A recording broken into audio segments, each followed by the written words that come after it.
uma igreja que ficava vazia. É interessante essa igreja. O padre abria essa igreja religiosamente todo dia, 8 horas da manhã. E fechava essa igreja religiosamente todo dia, 6 horas da tarde. Um dia eu saí do apartamento e, caminhando em direção ao Botafogo, Flamengo, descobri essa igreja. Um local totalmente inadequado para uma igreja, quer dizer, centro de Copacabana, uma igreja católica. Eu, na minha angústia, olhei e vi as imagens de barro lá dentro, né? Falei, mas não é possível, uma igreja. Aí entrei, estão aqueles banquinhos de madeira, como aqui esses bancos da sua sala. Aí eu sentei num canto, né? E tá as imagens de alguns santos e tudo mais, a imagem de Jesus crucificado lá, e eu sentei aquele clima. Curiosamente eu me recordo que eu tive paz. É como se eu tivesse me protegido do mundo. Né? O Rio estava naquela dinâmica extraordinária, revolucionária, em todos os aspectos. Eu me lembro muito bem do que Janete Claire, do que um Dias Gomes na época, qual eram os comentários dos bares e botequins. Quer dizer, no teatro, a prata da casa teatral na época era o Prêmio Marcos, né? E a música, quer dizer, todas aquelas... Eu vivia intensamente aquele meio ali, ligado ao pessoal da Bolsa de Valores. Eu tocava no Jaol, tocava no Flamengo, Botafogo, Copacabana, quer dizer, eu estava sempre circulando ali naquela área, mas não tinha um prazo para lucidez, para ser lúcido. E o prazo que tinha é para não ver perspectiva, saída. De todo jeito eu não via saída. Mas curiosamente essa igreja me chamou muita atenção, que aquela paz que eu tive ali dentro, eu falei, meu Deus, será que a coisa está em Deus? Ou seja, será que a solução é uma atitude religiosa? E deu uma repassada em mim, e no Rio, por exemplo, a exemplo de Salvador, quando chega na sexta-feira, principalmente em Copacabana, não há uma esquina que não tenha despacho, e despacho fino, uísques, bebidas importadas, cigarros importados e fechados. Eu me recordo que muitas madrugadas acontece o seguinte, fora de hora, não tem mais ambiente aberto, e eu me recordo uma vez que eu cheguei, então, aqueles despachos de primeira, né, bebida fechada, eu observei tudo lacrado, devia ser altas horas. Eu me recordo e falei, rapaz, podia pegar esse litro de uísque, não tem mais nada, eu já com chimbre, né? Eu me recordo que eu parei, até a tia riu muito e falou, meu filho, graças a Deus por esse seu respeito. Ela lembrou disso muitos anos depois, aqui em 75, 76. Eu me recordo que eu fiz o maior discurso, né? Eu parei, ajeitei a camisa, eu falei, olha, com licença, né? Estou falando para... Eu tenho certeza que alguém colocou isso aqui acreditando que tem alguém para receber. Então eu tenho certeza que deve ter alguém aqui. É o seguinte, eu estou no sufoco, eu vou pedir licença. Se tiver alguém, pessoal, me acompanhar, vai comigo, a gente bebe junto, tudo mais. Fiz o maior discurso, peguei e levei. E curiosamente, essa ideia, eu me lembro que eu tive respeito mesmo. Entendeu? Tive respeito, Gilmar. Nesse momento da igreja, eu repassando essa coisa, eu falei, poxa, mas curioso. Eu fiz de gozação, quer dizer, de ironia? Não.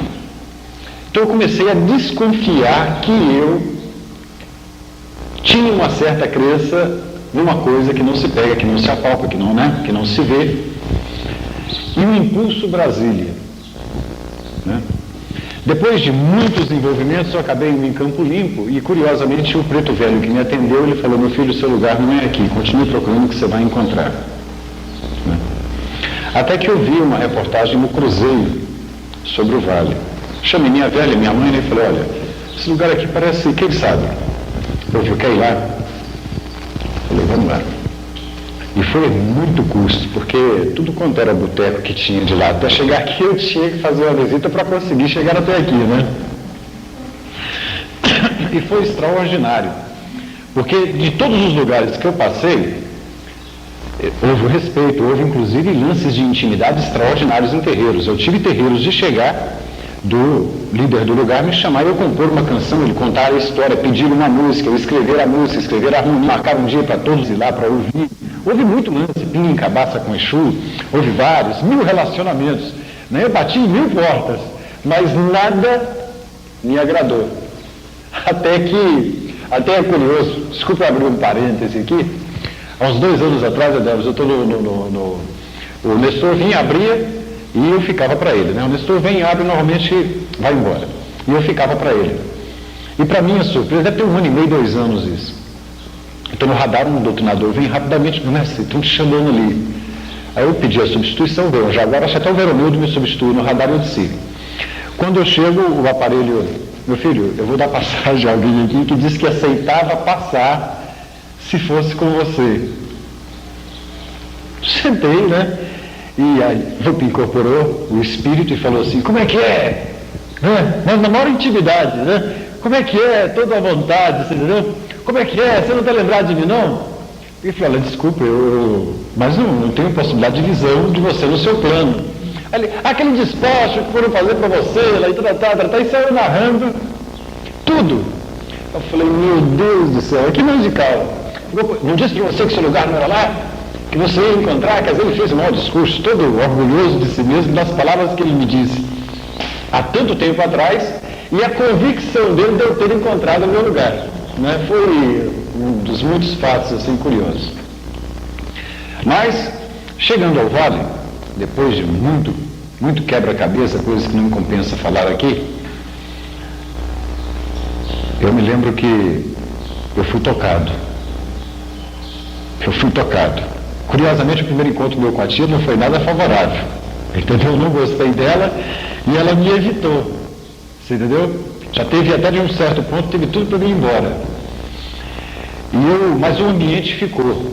Eu até no primeiro dia que eu vim aqui, eu escrevi Prelúdio ao Vale, foi uma das canções prediletas dela. Lembra da data? Dia 9 de novembro de 1969.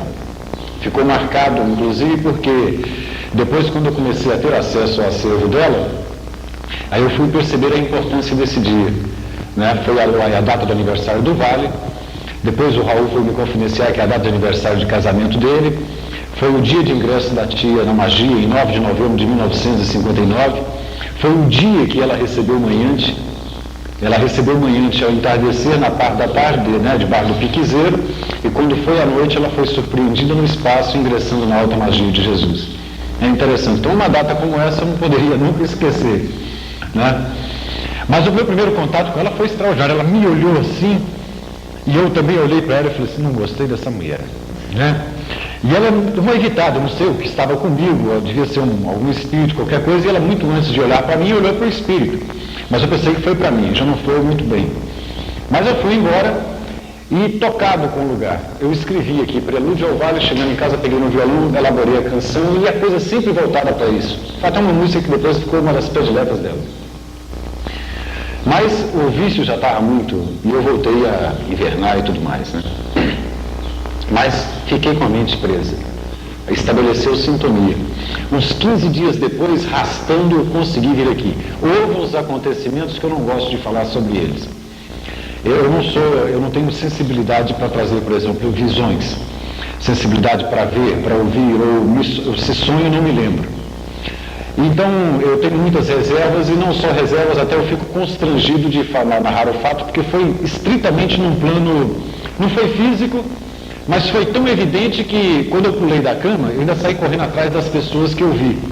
Foi muito esquisito, e o lance é meio longo, eu vou evitar isso aqui. Eu sei que foi um impulso que eu precisava para me dar forças para vir.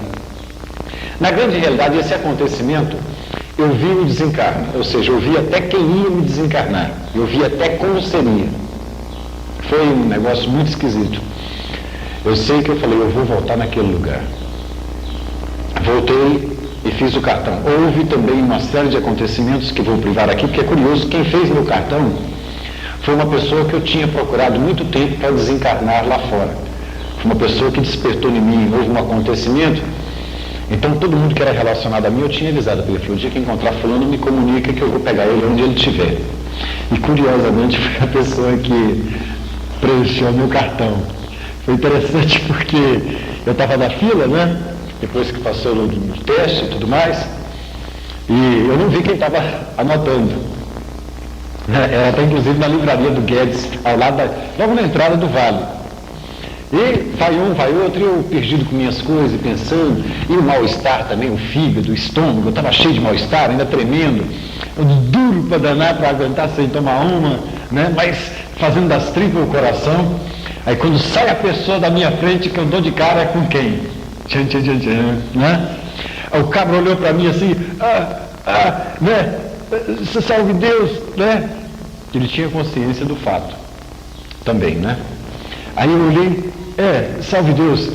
Aí ele, eu não preciso nem perguntar seu nome, né? Porque eu falei, não. Aí ele mesmo anotou, Bálsamo Álvares do Brasil de Lucena. E ele pronunciando e eu olhando para ele e a imagem mental dos acontecimentos, do que eu queria em relação a ele, né? Fisicamente, e sentindo que eu estava anulado por dentro, quer dizer, eu não tinha força por dentro para a violência que eu pretendia. Foi um fenômeno curioso isso, né? Foi a minha primeira experiência nessa relação, o impacto da personalidade e essa coisa espiritual, esse ambiente espiritual. Entendeu como é que é? E eu sei que ele me entregou o cartão e falou, boa sorte. Aí eu me lembro que eu ainda olhei meio desconfiado, porque foi muito constrangedor a coisa. Eu falei, escuta, você como é que está? Ele falou, não, graças a Deus eu ressuscitei encontrando o Vale de Janeiro. Quem sabe você também se sinta bem, ele falou, né? Desconfiado. Eu dobrei o cartão, entre o conflito de um detalhe e outro. Eu falei, quem sabe também eu consiga. Né? Mas foi assim, eu estou te dando uma síntese, mas foi muito cheio de nuances, que eu acredito que para tratar, eu não gostaria nem de falar. Porque tem muitos detalhezinhos assim que são... né? Mas é isso aí. E foi penoso, né? Porque não foi simplesmente chegar. Não foi simplesmente chegar. A tia, inclusive o meu primeiro contato com ela, ali no castelo, ali, quando em 75 foi inaugurado Deus. Eu lembro quando depois, primeiro colocou Jesus. Aí ela mandou fazer o curralzinho. Depois foi colocado o pai, né? Inclusive aquelas duas caçambas ao lado, Brito, filho de Calaça e tal, tinha toda uma outra composição ali. Eu me recordo que eu estava nos dias angustiado demais entre sair e não sair, ir para o boteco, ficar. Já tinha encerrado 2 vezes o trabalho, saído, voltado, que era uma luta, né? Aí a tia falou, vem cá. Aí me colocou sentado assim no curralzinho, na frente dela, e falou, Mário, vem cá. O senhor Mário estava atendendo os intelectuais, assim não, assim, né, ao lado. Aí o que foi, Neiva? Vem cá. Acho que foi para puxar a força dele, né? Aí trouxe ele, o que foi, Neiva? Senta aí. Aí ele sentou e eu aqui. Aí pegou e falou, isso aí, aquele jeitão dela, isso aí, Mário, é especialista em entrar e sair do inferno. Aí ele, como é que é? Né? Então ela tinha consciência da dificuldade. Realmente quando eu cheguei, eu estava, para você ter uma ideia, antes de vir ao Vale, eu tinha uma das mais conceituadas psiquiatras desse centro-oeste, era uma médica por nome Astir. E eu me recordo que quando me entrevistei com ela, quando eu comecei a narrar, porque eu, quando comecei o problema com o alcoolismo, eu comecei a estudar também o próprio problema que eu tinha. Perfeito? Delírio, alucinação, quer dizer, tipos de medicamento, os medicamentos mais nocivos, inclusive aquela época era braba, a década de 70 ainda tinha, o modelo dos hospitais era terrível. Insulina, Mepalon, Vacotonil, Zezepan, a nível de 25, 50 miligramas, 100 miligramas, choques elétricos e tudo mais. Então eu estudava toda a panorâmica, porque se um dia eu precisasse, eu sempre pensava assim, vai piorar o meu quadro. Então eu preciso entender do problema, porque eu tenho condições de argumentar um tratamento mais adequado. Porque eu já não estava mais, não havia perspectiva de vida. Eu tinha comigo que eu iria vegetar o resto da vida. Inclusive essa médica reforçou muito isso. Porque quando conversando com ela, que eu expus, ela falou assim, olha, acho que seu caso não tem mais jeito.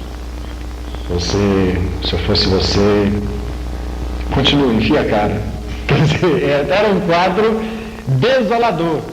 Inclusive ela chegou a falar, olha, se você inclusive conseguir parar, você nunca mais deixará de ter dependência de medicamentos pesados. Né? Curioso isso. E realmente foi uma luta muito difícil, mas que prova, quando é uma relação kármica realmente, e dentro de uma infraestrutura de atendimento desse nível, quer dizer, que é uma estrutura de manipulação energética, que favorece inclusive a reestruturação de determinadas células, a grande maioria de células atingidas pelo uso abusivo de substâncias tóxicas ou do álcool, há possibilidade de regeneração. Inclusive células conceituadas não regenerativas. É possíveis dentro de um sistema, dentro dessa precisão. E eu nunca mais sofri dependência disso. Mas foi uma luta, porque mesmo aqui, durante alguns anos, passei, eu acho que uns 7 anos dentro da corrente, eu ainda voltei a beber muitas vezes. E veja bem que, curiosamente, em 74, a elevação de espada só veio em 75. E quando veio a elevação, ou melhor, antes de vir a elevação, a tia já começou a instituir a calça marrom e a camisa preta. Mas o médium, a princípio, só poderia usar a calça marrom e a camisa preta um ano após iniciado. Então, o primeiro contato meu com a tia, eu estava aqui já uns 15 dias, ela me olhou assim e falou, você vai iniciar, dá um jeito no uniforme, mas assim, você tem que iniciar, já consciente do meu quadro. Aí eu dei um jeito, calça, né, jaleco e tudo mais. Eu me recordo até que na iniciação, eu dei de cara com ela aqui, ela falou, vem cá, e já foi me puxando, demos de cara com a Gertrudes, aqui na frente do templo, Testude, você vai ser madrinha desse aqui, viu? Testude regalou o olho, já foi tudo pegando assim, eu fui pegar laço.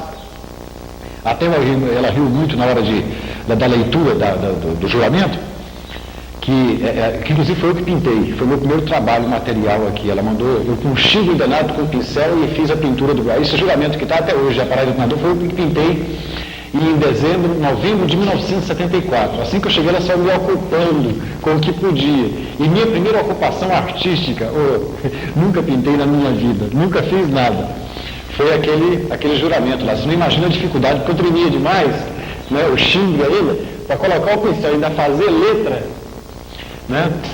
Eu me recordo que na hora da leitura da minha iniciação, eu li muito rápido. Jesus, e ela comentou com não sei quem. Ele está com pressa, né? E eu também estou com pressa de iniciá-lo, né? Terminei a iniciação da Armochinto. Aqui fora ainda, quando terminou a iniciação geral, que ela saiu, ela pegou e falou, manda fazer a calça marrom e a camisa preta. Eu peguei e falei, tia, estou falando em vibração, eu não estou entendendo muito bem o que é isso, mas se eu colocar essa roupa, vão me matar. Ela pegou e falou, ai de você se não colocar. Você já precisa puxar algumas forças, que para mim também não queria dizer nada. Né? Então foi muita coisa precipitada para tentar me segurar, para tentar me sustentar. Graças a Deus. Né? Então, e logo depois desse período da iniciação, como era nessa época? Pode fumar aqui, né? Pode, se levantar. Como era nessa época em que você iniciou e posteriormente logo elevou, como eram os trabalhos? Como era o atendimento, assim, no plano geral, no sentido geral, como era o funcionamento do templo? 75, né?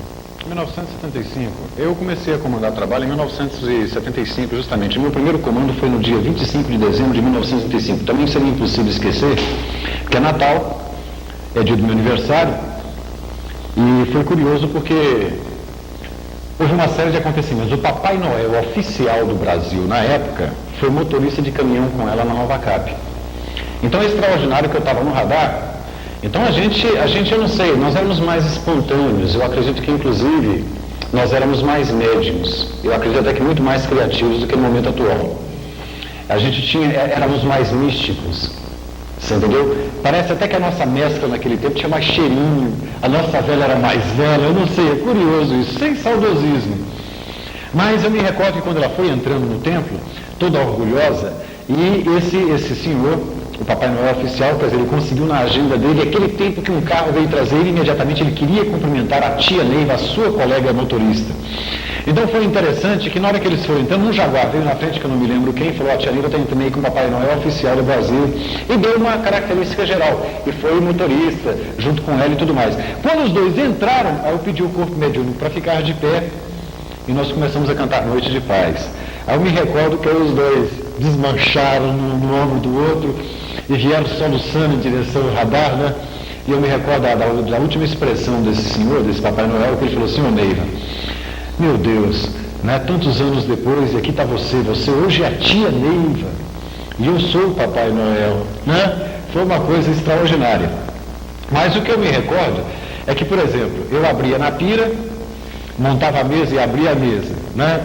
Se eu não tinha comandante suficiente, alguém de confiança, que poderia ser uma ninfa-sol, minha mãe mesmo muitas vezes, Thaíra Delvas, muitas vezes, quantas vezes comandou de tudo também, né, até chegar à força iniciática, né? Então aí eu mesmo levava o povão para o trono, né, o povinho, né, pequenininho, e abria, quantas vezes eu abri na pira, abri a mesa, levei para o trono, abri o trono, levei para a cura, abri a cura, então ainda era aquela coisa, até chegar na linha de passe, encerrava, e depois vinha para a pira e encerrava todo mundo, né? Com o detalhe de não poder encerrar antes de 20 e 30 horas. Não poder encerrar antes de 20, né, de 8h30, que ainda em respeito a forças de assistência, de manutenção e tudo mais. Mas eu sinto, era um aspecto muito mais espontâneo.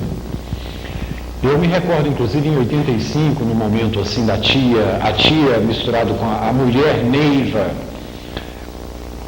Muito mais a mulher, eu não sei, a missionária física, mesmo dentro da visão física de sua obra. Ela falou: Balsam, a única coisa que me preocupa com o livro de leis é a gente determinar via rituais escritos, contribuir para que o médium se torne mecânico e deixe de ser criativo, deixe de ser espontâneo. Eu me recordo muito disso. E, curiosamente, por ela, realmente o livro de leis não sairia, né? Mas na hora, para azar dela, Pai João me incorporou nela e falou: meu filho, faça. Entre o mal de tê-lo, pior mal será não tê-lo. E é curioso, viu, Adolfo, que eu acho que a tia mais a de Pai João, os dois estavam meio de mal, porque quando ele desincorporou, ela desincorporou assim e falou assim: quem era? Aí eu olhei assim e falei: acho que é uma coisa muito pessoal. Ela já acabou desincorporada, achou que não seria bom fazer. O chefe vem e fala: faça, né? Podia muito bem os dois resolverem lá. Aí eu olhei para ela e falei: não sei não. Levantei e saí, fui cuidar da execução do livro, porque eu vi que era coisa de Pai João. Você vê que já é um aspecto curioso, que médiuns, eu acredito que quantos desta obra não tiveram o privilégio de uma convivência, de ver esta coisa, essa intimidade, né? E muito menos agora. Quer dizer, a tia era uma pessoa tão extraordinária que nos momentos de descontração ela conversava com o pai de Santa Branca, eu não diria, né? Porque já era uma relação um pouco diferente, mas com quantas entidades, mãe tios, tantos outros, que era como se fosse a nível, né? Os dois caseiramente, aquela coisa gostosa. E tinha aquele momento também que o Pai João chegava, Pai João, quer dizer, que você percebia que não chegava o Pai João naqueles momentos de descontração, chegava o executivo da doutrina. Então, ela própria alterava a maneira de ser, né?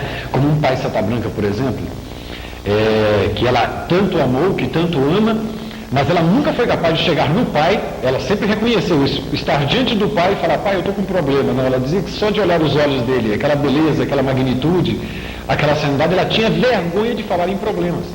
Quer dizer, ela falava não mediunizada, ela falava não vendo, mas vendo jamais. Quer dizer, então são muitos aspectos, né, que alguns de nós tiveram esse privilégio. Alguns tiveram o privilégio, eu não sei se conservaram as lições, né? Já é um outro aspecto também muito relativo, porque tantos que conviveram com ela desde o início, você não vê hoje mais aqui.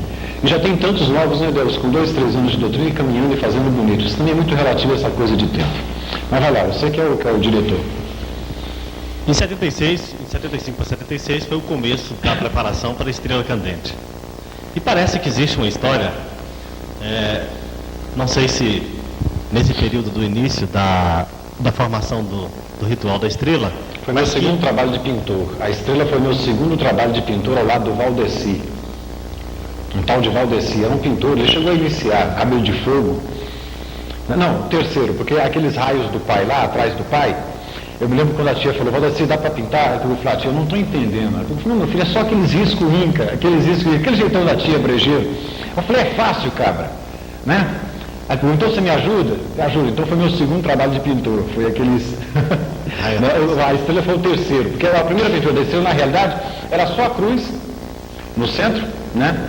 E um risco, uma faixa vermelha e escrito pés. Mas escrito pé mesmo, em preto. P-E-S. Nos esquifes. Nos esquifes. Para determinar mesmo o limite, que o médium não podia passar o pé além daquilo ali. Mas é sabido que foi feito um despacho na estrela e que você foi incumbido de fazer a limpeza. Existe uma história desse tipo, né? Não, foi o meu comando. A primeira missão me entregue por Pai Santa Branca foi a Estrela Candente. Tinha pouquíssimos comandantes. Então eu cheguei, a tia falou: o pai determinou que você assumisse a quarta e a sexta, até termos comandante suficiente.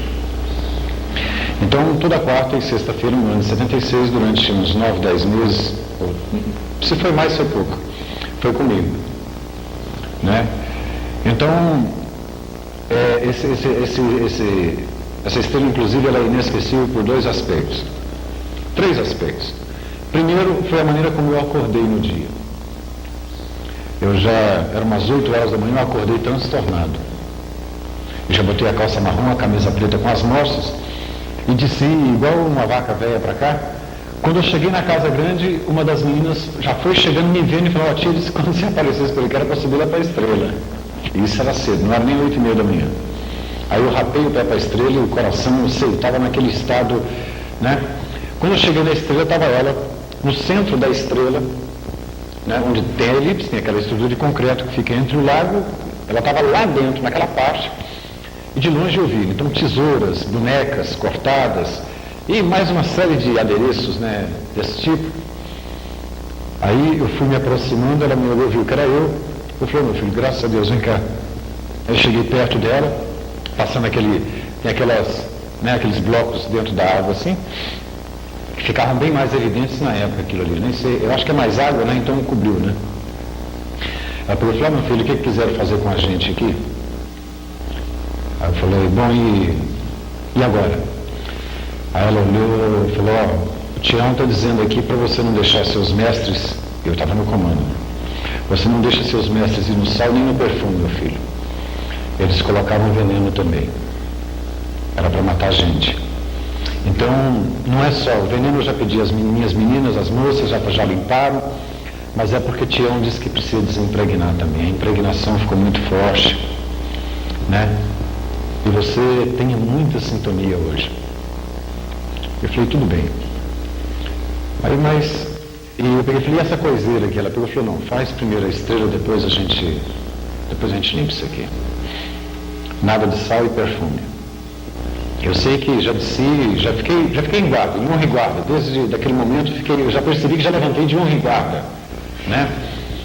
E quando chegou o horário da estrela, deu 14 pares exatamente, o que era uma tremenda dificuldade, porque na época o comandante tinha que levar os mantos. Ele tinha mantos para o receptor e mantos para os projetores. Então dava a impressão que se dava de um comandante quando subia para a estrela, dessas senhoras que lavam roupa em cidade do interior, ou em muitos lugares assim, que leva as maturas de roupa para a beira do rio, para a beira do córrego. Sabe aquela trouxa de roupa, não é assim? Assim era o comandante no meu tempo. Então era o gravadorzinho, né? Normalmente era a Terezinha. Depois de alguns meses, a Terezinha sustentou muito tempo, até Teresona, né, que a gente chama. Mas quando não era possível, então tinha que levar o gravador. Então o lampião, era um lampião a gás, né, que era a iluminação da estrela. E aquele fardo não tinha lei. A lei, a tia orientou as contagens, né, os pontos básicos, então a gente fazia inspirativamente, não tinha lei escrita. Vovô Hindu, pai de Pai Santa Branca, ditou a lei para ela no final de 76. Então, nesse período que eu estou te dizendo, o vovô Hindu ainda não tinha ditado a lei. Então, a gente tinha só a visão da contagem básica, a prece, onde entrava a prece, a hora da puxada, das doutrinas. A doutrina, inclusive, não era uniformizada. O comandante fazia daqui de cima e cada um a sua maneira. Lá embaixo, você não acompanhava o comandante. Era inspirativo. Então, eu me recordo que também, para subir, você já tinha que subir de casa em casa convidando as pessoas. Convidava um, convidava outro, para ver se dava os pares suficientes. Era uma luta para conseguir.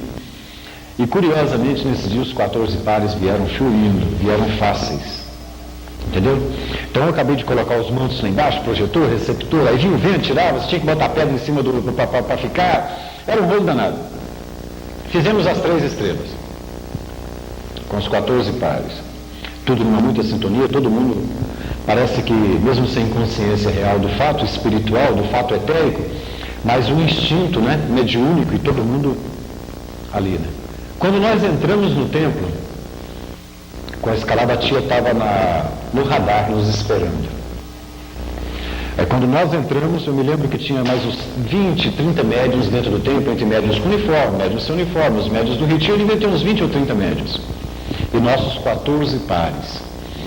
Quando eu cheguei próximo ao radar, trazendo a corte, né, meu povo, como ela disse, né, ela pediu que parássemos. E naquele instante ela fez o primeiro trabalho de contagem deste amanhecer. Então você vê que, por isso que eu estou te dizendo que não há possibilidade de esquecer esse dia. Né? Então ela mandou todo mundo se concentrar, e sempre fazendo alusão ao povo de Cachoeira e às sereias de Iemanjá. Né? Sempre fazendo essa alusão a eles, sintonizando as mentes dos médiuns. Interrompeu temporariamente todo o trabalho do templo, quer dizer, o retiro do templo, e aí invocou o povo de Cachoeira e começou a cantar o mantra. Né? E todo mundo cantando e tudo mais, médios de pé, e aquele, né, sereias e tal, aquela coisa. E é curioso, tem uma coisa que me chamou a atenção, é que quando ela foi dar o sinal para desincorporarem, houve uma onda de emoção tão extraordinária que eu percebi nos aparelhos a lágrima.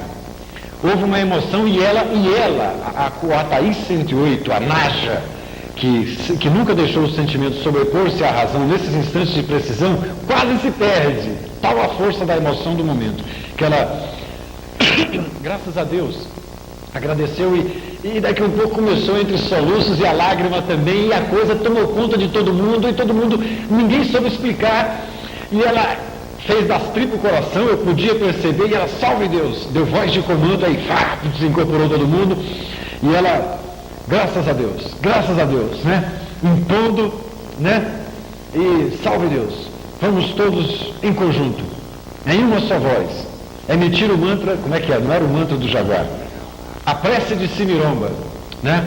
Ó Simiromba, aí todo mundo, do grande Oriente de Oxalá e tal. Quando terminou, ela, doutrinadores, muita sintonia, vamos fazer uma elevação. Aí, dedinho, todo mundo, bota lá e tal. Mais um, fez as 3 elevações. Aí, em nome do Pai e do Filho e tal, né? Aí, ela desabou outra vez, falou, meus filhos, e entre soluços, né? Em nome de Jesus, por aquele que entreguei os meus olhos, em nome de Nosso Senhor, mas emocionada, que foi muito raro também ver-tia no templo, diante de um ritual, numa perspectiva ritualística, nesse quadro de emoção mesmo. Quer dizer, o acontecimento foi muito forte para ela. Então ela, entre o domínio e a vazão do que viu, ela falou, meus filhos, em nome de Nosso Senhor Jesus Cristo, e repetiu várias vezes assim, pelos olhos que entreguei a Jesus. Neste instante, 300 Exus voltaram para Deus. 300 Exus voltaram para Deus. Então foi extraordinariamente marcante.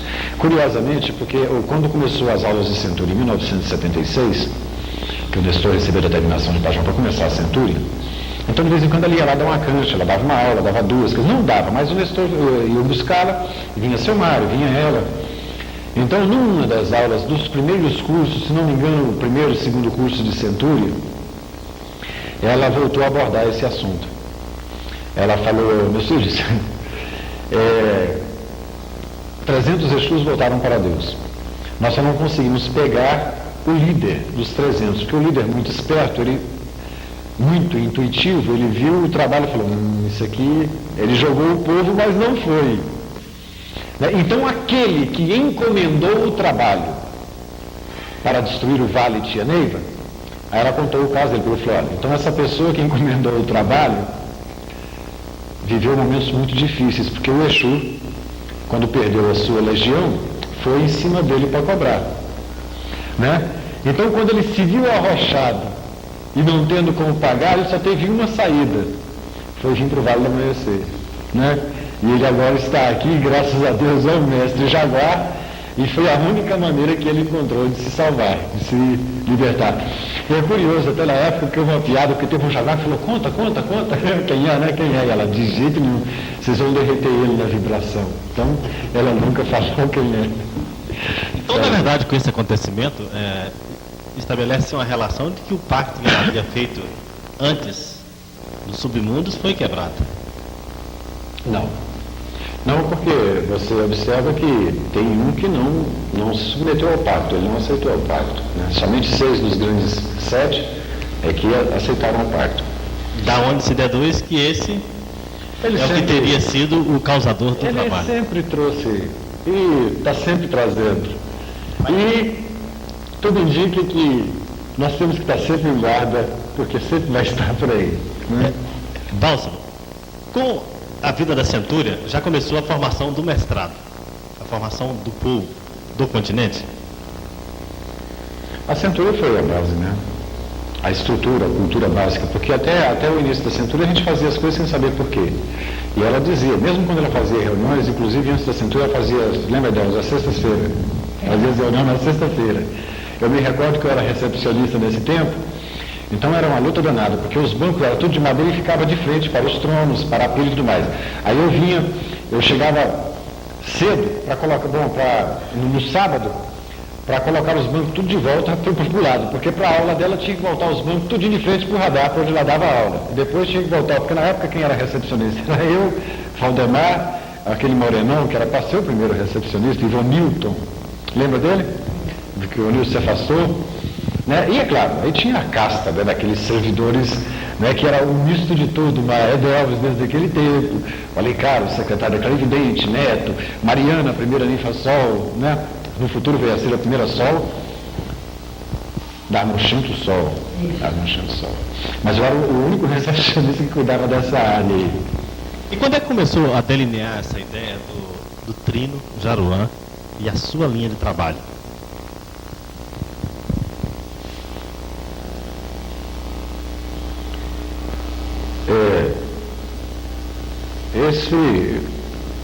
Ou foi espontâneo? Eu nunca entendi.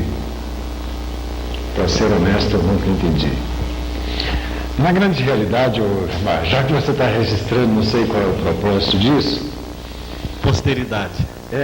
Eu fui a última tropa a entrar no oráculo, foi a minha tropa. A minha tropa. Inclusive, nenhum dos meus sextos e sétimos gostam de se lembrar, porque todos são arcanos atuais. E, diga-se de passagem, são aqueles que mais criticam o livro de leis. E é curioso, eram meus raios. Eles não fazem parte dos 39. Na grande parte foram rajas, né? E hoje, inclusive, alguns com povo. Mas, se me permite... Então, mas meu povo já estava em torno de uns 70 mestres, e eu ainda tinha convicção de que eu voltaria ainda a beber. Era uma coisa curiosa. Eu estava vivo, eu falei, eu vou passar vergonha demais nesse povo. Então eu os reuni na Cabala. Foi a primeira grande decepção que eu provoquei na Clarividente. Porque eu reuni meu povo, né? E falei, olha, vou passar vergonha demais vocês. Eu não sei, eu sinto uma angústia danada, e eu acho que eu ainda acabo não ficando nesse lugar. Então eu quero que vocês saiam, cada um escolhe seu povo, vocês vêem o adjunto de praxe, e aí, porque eu vou inclusive entregar isso que eu sou. Eu fui consagrado como, entre os 39 como Jaguar Solitário da Crescente, Guataí 108, né? E entrei com meus 7 sétimos, ninfa, madrinha, padrinho e tudo mais, né? E quando eu cheguei na casa grande, a tia, pelo amor de Deus, o que você fez? Eu falei, já fiz, né? Ela ficou de mal comigo um bom tempo, né? Eu sei que passou o tempo e em 1900 houve muitas situações, né? O Alberto, por exemplo, até inclusive muitos confundem eu ter sido sétimo do Alberto. Na grande realidade, esse tipo de trabalho que o Altir me lançou começou antes um pouco do que com o Alberto. O Fogaça mesmo adjunturou a mim, então a tia me pediu para ficar um ano junto com ele no continente. Havia uma relação kármica e umas correntes que poderiam acabar o povo, né? Então ela me chamou e falou, meu filho, fica com o Fogaça, ajuda. E você tem uma relação muito grande com o Fogaça, ele é um médium de uma herança muito grande. E o povo dele, se eu me recordo muito bem, era um Cabral, os sétimos do Luanê, Cabral, Décio, Anatole, Monteiro, Luiz Maranhão, que é tinha uma casta de homens de primeira grandeza, né? E eu passei um ano com ele e infelizmente nós não conseguimos, parece que prevaleceu essas correntes. Depois com o Alberto também foi um quadro muito crítico. Ele estava até reunido com o povo muturigano quando a tia me chamou no castelo do Cochicho e falou, meu filho, agora é o Alberto. O Alberto foi uma fase muito difícil, eu queria que você ficasse com ele. Então passei um ano também com o Alberto. Então houve situações assim que ela me pegava e nunca entendi, talvez meu próprio karma exigia isso, né? E houve situações também que ela narrou, confidenciou, que eu também acho que não vale a pena. Vai acabar tendo que tocar pessoas, tocar situações, e não é o nosso caso aqui, né? Vai dar cheiro de desmerecer um caso, merecer outro, e não é o caso.